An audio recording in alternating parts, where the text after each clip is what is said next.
दिल्ली सरकार की नई आबकारी नीति में कथित घोटाले को लेकर प्रवर्तन निदेशालय की टीम ने शनिवार को एक और कार्रवाई की है।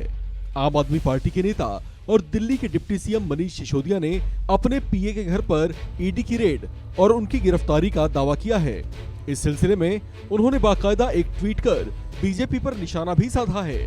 अपने उस ट्वीट में सिसोदिया ने लिखा कि इन्होंने झूठी एफआईआर कर मेरे घर रेड करवाई, बैंक लॉकर तलाश लिए, मेरे गांव में जांच कर ली, लेकिन मेरे खिलाफ कहीं कुछ नहीं मिला। आज इन्होंने मेरे पीए के घर पर ईडी की रेड कराई है, वहां भी इन्हें कुछ नहीं मिला तो अब उनको गिरफ्तार कर ले गए हैं। भाजपा वालों, चुनाव में हार का इतना डर? हालांकि इसमें ताजा अपडेट्स के मुताबिक ईडी ने सिसोदिया के ऐसे दावों को खारिज किया है और साफ किया है कि उनके पीए को गिरफ्तार नहीं किया गया है। हालांकि आबकारी नीति से जुड़े मनी लॉन्ड्रिंग मामले में सिसोदिया के पीए का बयान जरूर दर्ज किया गया है। गौरतलब है कि इससे पहले उन्होंने एक अन्य ट्वीट कर बड़ा दावा करते हुए बीजेपी पर गंभीर आरोप लगाए।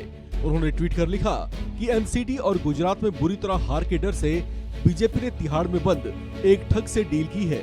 वो रोज केजरीवाल जी के खिलाफ बेतुके आरोप लगाएगा और बदले में बीजेपी उसके केस में उसे मदद करेगी। सिसोदिया आगे लिखते हैं कि मैंने सुना है कि अगले हफ्ते उसे जेपी नड्डा बीजेपी में शामिल करवाएंगे।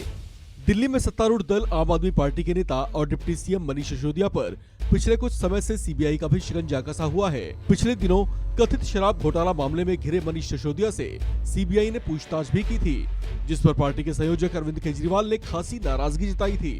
गुजरात में एक जनसभा को संबोधित करते हुए उन्होंने कहा था कि ऐसे आरोपों से डिप्टी सीएम मनीष सिसोदिया मुक्त होकर रहेंगे।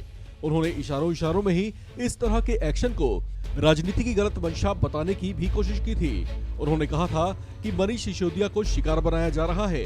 उस दौरान अरविंद केजरीवाल ने टिप्पणी करते हुए कहा था कि जेल के ताले टूटेंगे, मनीष सिसोदिया छूटेंगे। हालांकि इसमें दिलचस्प बात तो ये रही कि उनकी ओर से ये टिप्पणी तब सामने आई थी जब मनीष सिसोदिया को न तो हिरासत में लिया गया था और न ही उन्हें गिरफ्तार किया गया था। दरअसल कुछ दिन पहले ही मनीष सिसोदिया ने बताया था कि उनके घर पर 14 घंटे तक सीबीआई की रेड चली थी, लेकिन उसमें उन्हें कुछ भी नहीं मिला। उन्होंने कहा था कि उनके लॉकर की भी तलाशी ली गई थी, लेकिन वहां भी उन्हें कुछ नहीं मिला, जबकि उनके गांव में भी सीबीआई कुछ हासिल नहीं कर पाई।